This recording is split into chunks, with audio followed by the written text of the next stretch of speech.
Tchau, Bela! Seu podcast sobre tendência, comportamento e inovação nos mercados de beleza e bem-estar. Aqui no Tchau Bela, a gente adora falar de tabus femininos. No nosso primeiríssimo episódio, a gente falou sobre bem-estar sexual, falamos sobre vibradores que passaram a ser vendidos em todo tipo de loja, inclusive de beleza, de moda. Depois a gente investigou as Femtechs, né, as startups de tecnologia feminina e todas as inovações em termos de teste de fertilidade e assim por diante. Falamos de calcinha absorvente para menstruação, que finalmente deixaram de ter aquele líquido azul que enlouquecia a gente na televisão, para hoje vir aqui falar de menopausa, talvez um dos redutos de maior silêncio de todos os ciclos femininos. Isso mesmo, eu sou Vânia Góes, jornalista. Eu sou Isa Deson, sou pesquisadora de tendências. E antes da gente falar de menopausa, não esquece de seguir a gente aí no Spotify para receber as notificações dos episódios que rolam toda quinta-feira. Bom, sabe que outro dia eu estava acompanhando uma conversa num evento da Noir, que é uma marca de higiene íntima clean, feminina, enfim. Tinham várias convidadas da marca, o que a gente já entende, que eram pessoas familiarizadas com esse assunto. E aí, a ginecologista que estava orientando a conversa falou que geralmente a gente entra na menopausa mais ou menos com a mesma idade das nossas mães. E aí, essa informação caiu como uma pedra pesadíssima no lugar que a gente estava, porque todo mundo fez uma cara de interrogação, do tipo, nossa, não tenho ideia de quando a minha mãe entrou na menopausa. E isso já dá uma pista do tanto que esse tema envolve vergonha de falar em público, de falar em casa. Se a gente não fala isso com as filhas, ou não pergunta para as nossas mães, imagina falar fora de casa, né? Pois é. Isso me lembrou a campanha da Tena, que fabrica produtos para incontinência urinária, que foi super premiada. Escape de xixi, gente, é algo que acontece durante a menopausa, não exclusivamente, mas é forte esse assunto quando a gente chega nessa fase da vida. E a campanha que chama Last Lonely Menopause, ou A Última Menopausa Solitária, mostra a rotina de uma mãe e uma filha adolescente que estão passando por mudanças hormonais juntas. E aí elas começam a quebrar esse silêncio, que é um silêncio histórico e muito do solitário, né? Apesar de elas estarem em fases completamente diferentes do mesmo ciclo. E o filme é bom, né? Vale a pena depois vocês assistirem, super bem feito. E absolutamente desconectado do que a gente imaginaria uma marca de produtos para incontinência urinária fazendo, assim. Bom, a gente vem falando de menopausa juntas desde 2018, que é quando a gente começou a fortemente trabalhar com palestra, consultoria, falando de etarismo, de envelhecimento, e não dá para falar desses assuntos, não dá para falar de preconceito com idade sem falar de menopausa. Um dos dados mais impressionantes que a gente compilou aqui é que até 2025, ou seja, já, mais de 1 bilhão de pessoas que menstruam estarão na menopausa, o que significa 12% da população mundial, segundo a ONU. Outro dado super impactante é que a expectativa de vida tem aumentado. Então, assim, a gente vai viver mais tempo e provavelmente o tempo não fértil da nossa vida será o mais longo, ou seja, mais relevante do que o fértil que é ainda tão celebrado. Ou seja, a gente tem que ir além dos diagnósticos de calorão, nevoeiro mental, insônia e depressão e queda de libido para impulsionar soluções integrais para essa fase de mudanças e desconfortos totalmente naturais. E olhar para esse período com profundidade e curiosidade tem sido uma iniciativa muito feminina. Com o crescimento das Femtechs, que a gente falou ali no começo, essas narrativas estão finalmente na mão de mulheres que passaram ou que vão passar por esse momento, né? Acho super interessante a gente olhar para vários livros que têm sido lançados, que a gente vem acompanhando ao longo do ano e que discutem justamente esse tema sob a ótica de profissionais mulheres. Porque quando a gente pensa na medicina, em pesquisadores científicos, até médicos, essa era uma classe muito masculina. É uma classe muito masculina, né? No ano passado, a Jen Gunter, que é uma médica e uma das porta-vozes mais interessantes quando o assunto é combater desinformação generalizada sobre saúde feminina, ela lançou o The Menopause Manifesto. É um livro sobre mitos e verdades, que tem fatos concretos, tem uma perspectiva histórica muito fascinante, que envolve o tema desde o léxico, já que em várias culturas ele tem a ver com transição e com mudança. e não necessariamente com o fim da vida ou com uma doença, que é normalmente como a gente trata essa fase de menopausa. E ela também trata de aspectos que denunciam o desenvolvimento da medicina como um campo majoritariamente masculino e patriarcal, que acabou subestimando sintomas simplesmente porque os homens não sentem as mesmas coisas, eles não vão enfrentar o calorão da madrugada, e que acabou colocando as mulheres não só em locais mais inferiorizados, mas também meio dando uma subestimada, né, nessas coisas que a gente sente. Outro livro maravilhoso que coloca essa perspectiva patriarcal em xeque é o Unwell Woman, de Elinor Cleghorn, ou Mulher que Não Tá Bem, vamos dizer assim, que é uma historiadora feminista que investigou erros de diagnóstico para mulheres que buscavam ajuda do mundo médico simplesmente porque as evidências e testes, desde sempre, foram feitos com corpos masculinos. Se a gente for olhar para o campo da mulher negra, piorou.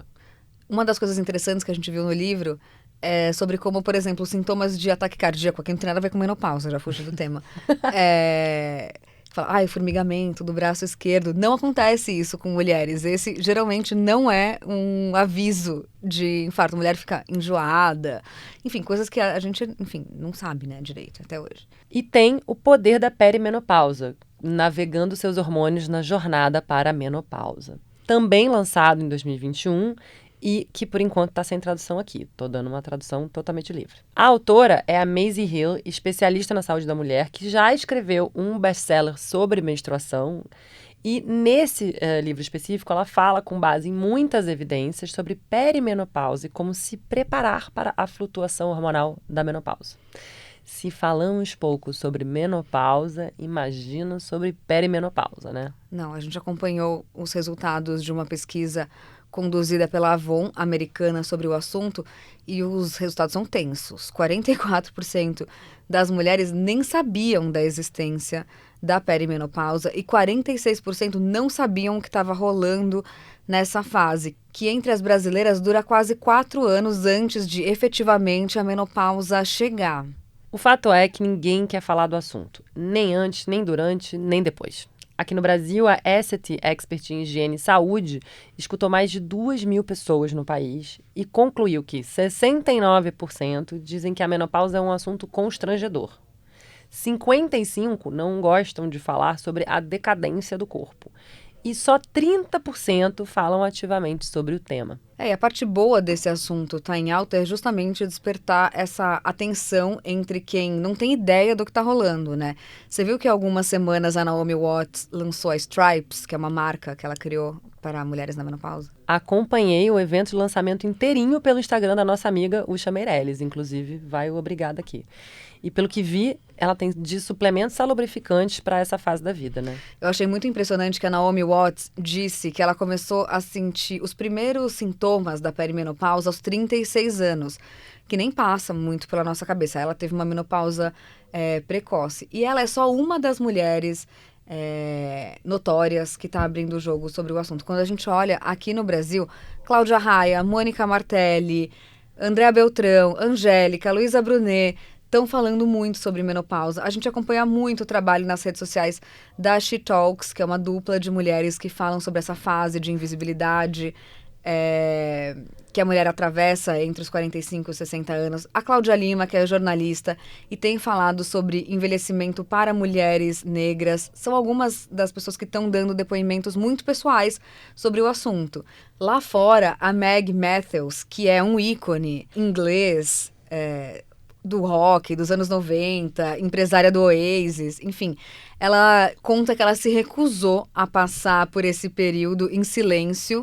E aí ela lançou o Meg's Menopause, que é um site que virou um livro no ano passado, que tem um título muito bom, né? Chama The New Hot, que é uma brincadeira entre hot de calorão da menopausa e hot de sexy, de uma mulher interessante, que tá vivendo a vida plenamente, né? E a Meg é bem hot, gente.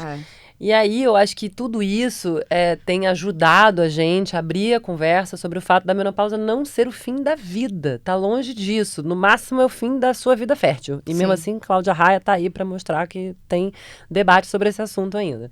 Pelo contrário, né? Essa pesquisa global da Avon que a gente citou tem números muito interessantes de mulheres falando, inclusive, que essa fase da vida deixou elas mais seguras de si, para entender os desafios e que a vida sexual, inclusive, ficou melhor. E tudo isso tem a ver com maturidade, com autoconhecimento, para além só de mudanças hormonais ou que reposição você vai fazer para cuidar da sua libido, né?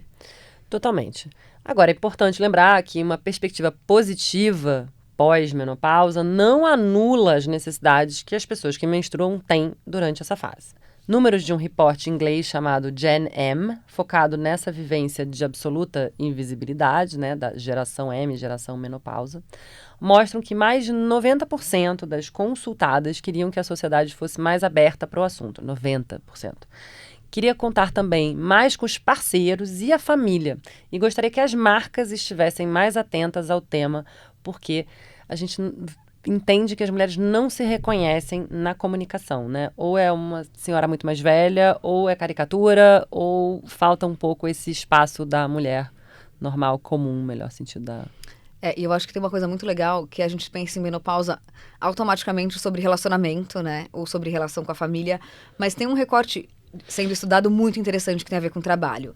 Porque essa é uma questão que quase ninguém fala sobre. Porque onda de calor, ansiedade, depressão, dificuldade para dormir, todos esses sintomas meio implacáveis dessa fase afetam diretamente no trabalho e há uma demanda para que as empresas criem uma cultura mais favorável e mais inclusiva ao tema. O Guardian publicou uma matéria no comecinho do ano apontando que mais de 1 milhão de pessoas no Reino Unido podem ser forçadas a deixar seus empregos este ano porque os seus empregadores não as apoiam enquanto elas passam pelo período da menopausa. Segundo as entrevistadas, esse foi o segundo maior impacto na sua carreira até hoje, atrás apenas de ter filhos, que a gente sabe que ainda continua sendo um drama. A mulher que engravida, sai de licença, isso não é bem visto nas empresas, uma coisa que vem mudando.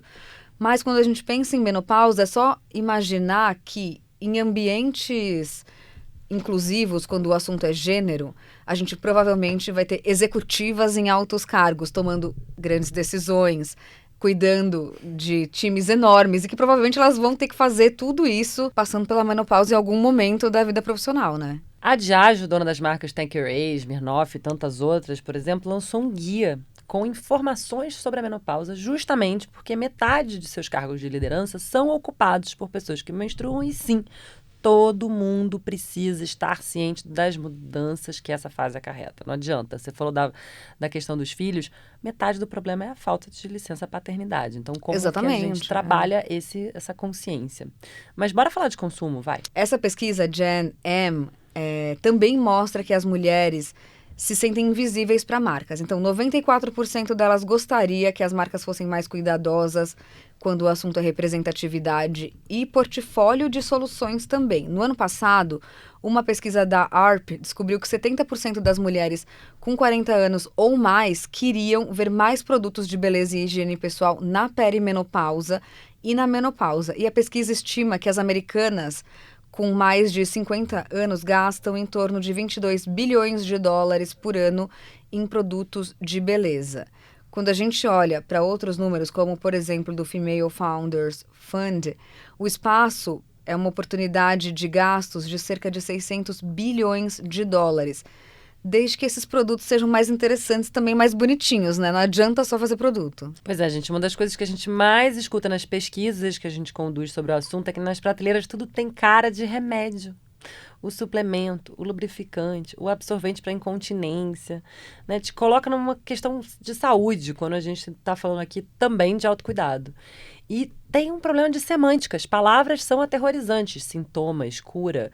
Fica tudo muito nesse lugar da doença. Fica. E a gente anda mapeando quais marcas têm feito diferente e tem ajudado a mudar esse mercado com produtos menos caricatos, né? Uma delas é a Womeness, que é a Glossier, né, da menopausa, o Goop do wellness, é a referência de todo mundo que está criando produtos nesse momento.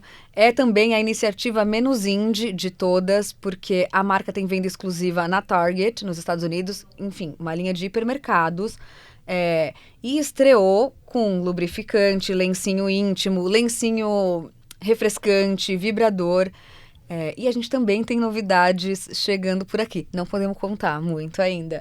Mas o She Talks, que a gente falou lá no comecinho, essa plataforma criada pela Camila Faus e pela Fernanda Guerreiro, vai lançar uma linha de produtos para mulheres nessa faixa etária que estão enfrentando a menopausa. Nos Estados Unidos, uma leva de marcas mais experimentais, independentes, vamos dizer assim, de nicho, estão chegando cheias de produtos interessantes para as mulheres nessa fase. A Weil é uma que combina ciência com extratos naturais para criar suplementos direcionados para mulheres com mais de 40 anos.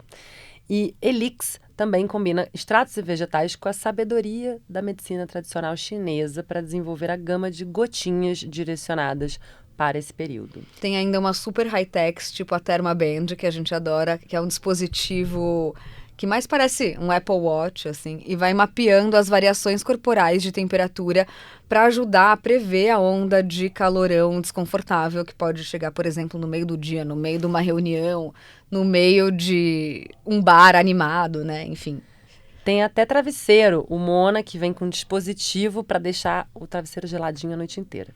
A Evernow também toda moderna, chegando aí com patches, né, ou adesivos que você cola na pele e ele vai liberando uma versão vegetal de estradiol, que é super importante nas terapias de reposição hormonal e ajudam a amenizar a secura vaginal, suores noturnos, a perda óssea.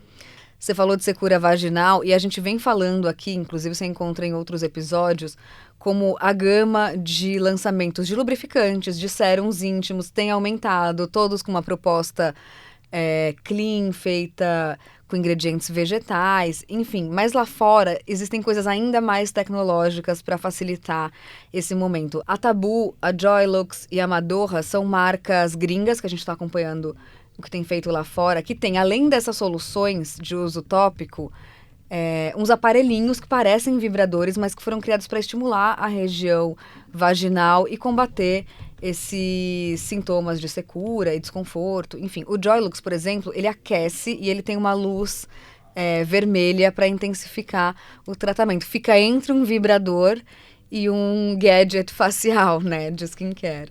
E entre as marcas que a gente tem aqui no Brasil, vale destacar a Vichy, que botou menopausa num creme lançado aqui esse ano para cuidar da pele mais ressecada e mais flácida. Lá fora, a Avon lançou a linha Adapt, que é criada com extratos de plantas adaptógenas, outra super tendência, mas que vão se adequando às necessidades específicas da pele e equilibrando as suas funções que ficam meio bagunçadas nessa montanha-russa de mudanças hormonais. Agora, uma das coisas mais interessantes, eu acho, das marcas indie gringas é que muitas delas foram lançadas em aplicativos e contam com sistemas de acompanhamento médico à distância que favorecem a formação de comunidades em torno do assunto, né? Porque a gente falou lá no início sobre essa imensa solidão, né, também. O Stella, por exemplo, oferece um tratamento de 12 semanas personalizado para aliviar os sintomas mais comuns. O Peanut for Menopause e o Caria combinam monitoramento de sintomas com exercícios que vão de meditação a ajuste de dieta. E para quem curte o encontro presencial, tem até viagem de luxo para se conectar com o seu corpo e entender mais sobre os sintomas com calma. Nas Maldivas, Brasil! Nas Maldivas! Esse, chique. Muito chique. Gente, o Amila Maldives criou retiros de perimenopausa e menopausa de 5 dias, com consulta individual e programas de bem-estar para você relaxar e encontrar outras mulheres que estão na mesma fase. Babado. Não, esse ganhou. Mas, e se você pudesse adiar a menopausa em 10 ou 15 anos, você faria? Ai, não sei ainda, será? Isso é o que a Cellmatics, que é uma startup de biotecnologia, vem tentando fazer desde 2009, quando começou a desenvolver um medicamento que pode fazer com que a gente entre na menopausa em torno dos 70 anos. Isso aumentaria o tempo de fertilidade das pessoas que menstruam e também adiaria, né, problemas de saúde que às vezes estão conectados com o início da menopausa, como doenças ósseas, Alzheimer, doenças cardíacas, enfim. Os ensaios clínicos do Cellmatics começarão ainda com mulheres que estão passando por quimioterapia. Olha, acho um pouco extremo, mas acho que assim, só de a gente já começar a falar sobre o assunto, aprender a lidar, isso me parece um bom começo, né? Só da gente não achar constrangedor falar que vai entrar na menopausa, se a gente ficar constrangida ainda de falar do assunto, né? Só começar falando com as amigas, com a família. Acho que já depois a gente resolve a história do medicamento. Menopausa é um tema que a gente fala muito nas nossas redes sociais. Tem muitas matérias no Belezinha. Sugiro que, se você anda interessado pelo assunto, pesquise. A gente também vai deixar todos esses links no nosso post no @tchaubela.podcast no Instagram. Não esquece de seguir a gente aqui no Spotify também, porque aí você recebe notificações dos episódios inéditos que entram no ar toda quinta-feira. Bom, gente, gravamos esse episódio aqui nos estúdios do Iguatemi, nosso apoiador master, com pesquisa da Larissa Nara e do Felipe Stoffa. O roteiro é da Katrina Carta Kovarik, a trilha é do Alex Batista, o design é da Núbia Lima e a produção é da Agência Arara e da Space House. Até semana que vem, quinta-feira. Até! Tchau, Bela!